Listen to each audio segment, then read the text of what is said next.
채널 J 건강 돋보기입니다. 오늘은 마음의 감기라고도 하는 우울증에 대해 알아보겠습니다. 함께 이야기를 나누실 카운셀러 김소희 소장님입니다. 안녕하세요. 자, 우울증 최고의 이슈죠. 오늘은 우울증의 원인 1, 2, 3 그리고 우울증에 효과가 있는 영양 성분에 대해서 이야기해 보도록 하겠습니다.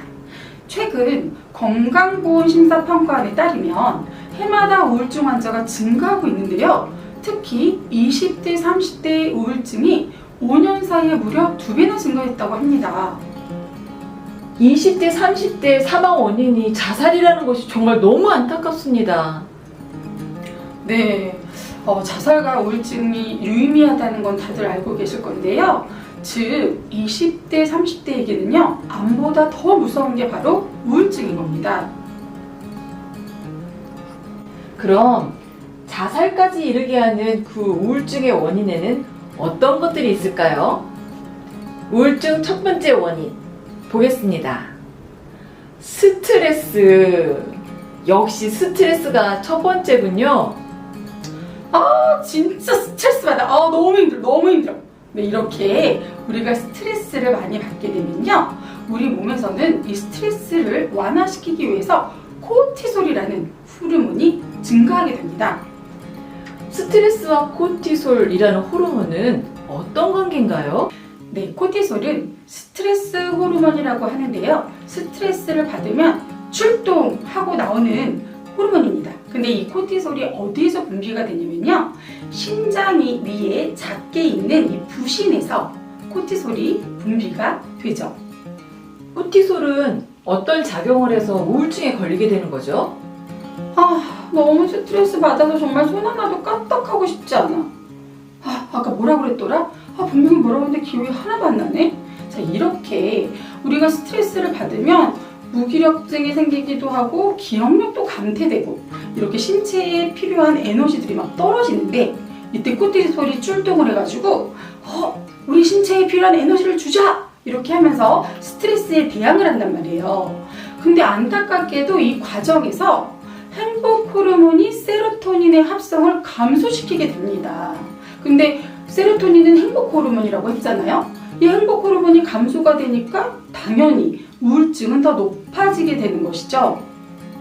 그 세로토닌, 그 행복 호르몬이라고 제가 진짜 많이 들어봤거든요. 좀 더 자세히 설명 부탁드릴게요. 네, 여러분들도 많이 들어보셨을 거예요. 행복 호르몬. 세로토닌은 신경 전달 물질로 자율신경계의 균형을 맞춰서 정서적인 안정을 주고 소화기관에도 도움을 주는 호르몬이에요. 그래서 마음이 불안하고 정서가 불안하고 할 때 이 세로토닌이 정서를 안정시켜주고 그리고 또 소화도 잘 되게 도와주는데 이 균형이 깨지기 때문에 우울증에 걸리게 되는 것이죠. 두 번째 원인은 만성염증이네요. 염증이 우울증과 연관이 있으리라고는 전혀 생각하지 못했는데 어떤 연관이 있는 거죠? 간지러워. 에치! 자, 이렇게 아토피, 알러지나 만성 두드러기 그리고 이런 비염과 같은 이런 증상들이 있을 때 우리는 만성염증이라고 하는데요. 만성염증이 우울증과 연관이 있는 이유는 우리가 염증이 막 몸에서 심해지는 거야. 그러면 아이디오라는 효소가 막 나타나가지고 이제 염증을 수치를 떨어뜨려 주거든요. 그런데 이 아이디오라는 효소가 증가가 되면 이 과정에서 또 세로토닌이 감소하게 됩니다. 그러니까 당연히 우울증과 연관이 있겠죠. 그리고 여기서 다시 한번 짚고 가자면 우리 첫 번째 원인이었던 스트레스로 인한 코르티솔의 증가 기억나시죠? 코르티솔이 증가하면 인슐린 분비를 증가시키는데요. 인슐린 분비가 증가되면 또 인슐린 저항성을 일으키고 또 비만을 유발할 수 있거든요. 근데 비만이 유발되면 우울증에 악영향을 끼치는 염증에서 우울증 소인이 다시 한번 또 증가가 되는 거죠. 참 여러분, 이렇게 우리 몸은 신기하게도요 서로 연결되고 역동하고 있습니다. 그럼 만성염증 질환인 아토피, 알레르기, 자가 면역 질환, 당뇨, 고혈압, 비만 등과 같은 이런 만성염증 질환을 갖고 계신 분들은 우울증에 걸릴 수 있는 확률이 좀 높다고 볼 수 있겠네요. 평소에 만성염증 관리에 좀 신경을 쓰셔야겠어요. 이제 우울증의 원인 그 세 번째를 보겠습니다. 그 세 번째는 장내 미생물의 불균형입니다. 근데 우울증과 장이 무슨 연관이 있을까라는 의문이 드는데요. 네, 그렇게 생각해 드실 수도 있겠네요. 그런데 최근 마이크로바이옴 연구에 대한 논문이나 발표를 보면, 자, 여기서 잠깐, 마이크로바이옴은요, 장내 미생물을 말합니다. 장을 제2의 뇌라고 할 수 있거든요. 자, 그 이유는 앞에서도 계속 언급했던, 기억나시죠? 바로 행복 호르몬인 세로토닌의 무려 90%가 장에서 만들어지기 때문이에요. 아니, 90%가 장에서 만들어져요? 그럼 세로토닌은 거의 장에서 만들어지는 거네요. 네, 맞습니다. 장이 얼마나 기분과 연관이 있는지 아시겠죠? 사실 저도 어린 시절에 힘든 일이 있으면 배 아프다, 너무 배가 아파서 하루 종일 화장실을 들락거리고, 또는 막 긴장을 하면 저는 배에 가스가 찼던 그런 기억들이 있거든요. 아마 여러분들도 다 누구나 경험하셨을 텐데요.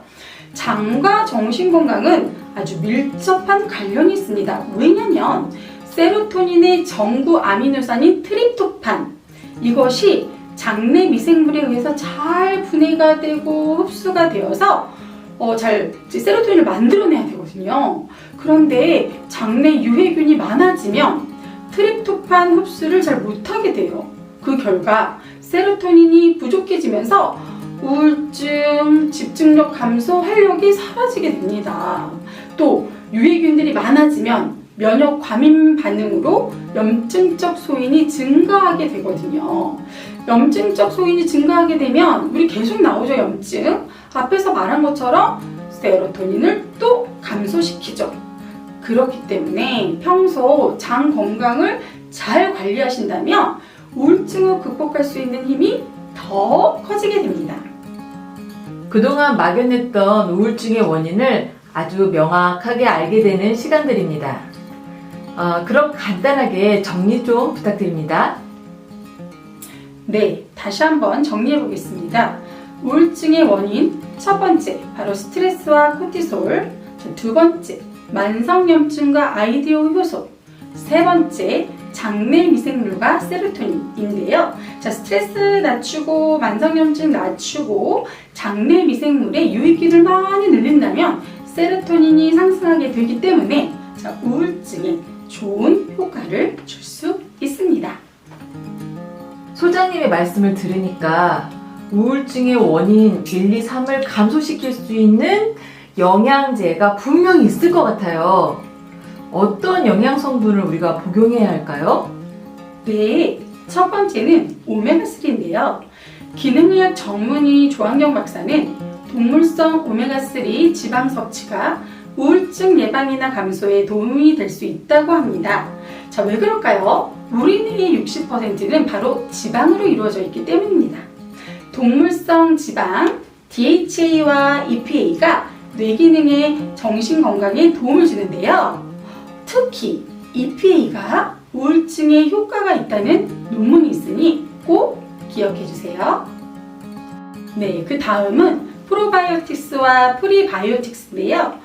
앞에서 말씀드린 것처럼 장에서 세로토닌의 90%가 만들어진다는 거 기억하시죠? 건강한 장내 환경은 건강한 정신센터를 갖기 위한 기본이다. 자, 대표적인 유산균인 락토바실러스와 비피도박테리움과 같은 정말 좋은 균지인지 꼭 확인하고 드시면 좋겠습니다. 그리고 비타민 B군도 정말 중요한데요. 8가지 비타민 B군이 다 필요하지만 특히 비타민 B12 결핍이 우울증에 기여할 수 있기 때문에 비타민 B12 섭취를 늘리셔야 합니다. 네, 마지막으로 비타민 D인데요. 비타민 D는 우리 기분 상태에 크게 관여하는 영양 성분입니다. 비타민 D가 부족하게 되면요, 정상인 사람들에 비해서 우울증에 걸릴 확률이 11배나 높다고 합니다. 그렇기 때문에 비타민 D 꼭 필수겠죠. 자, 그러면 정리해 볼게요.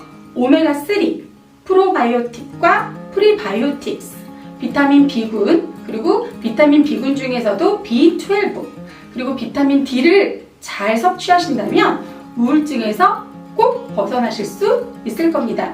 여러분 모두 우울증 타파합시다. 감사합니다.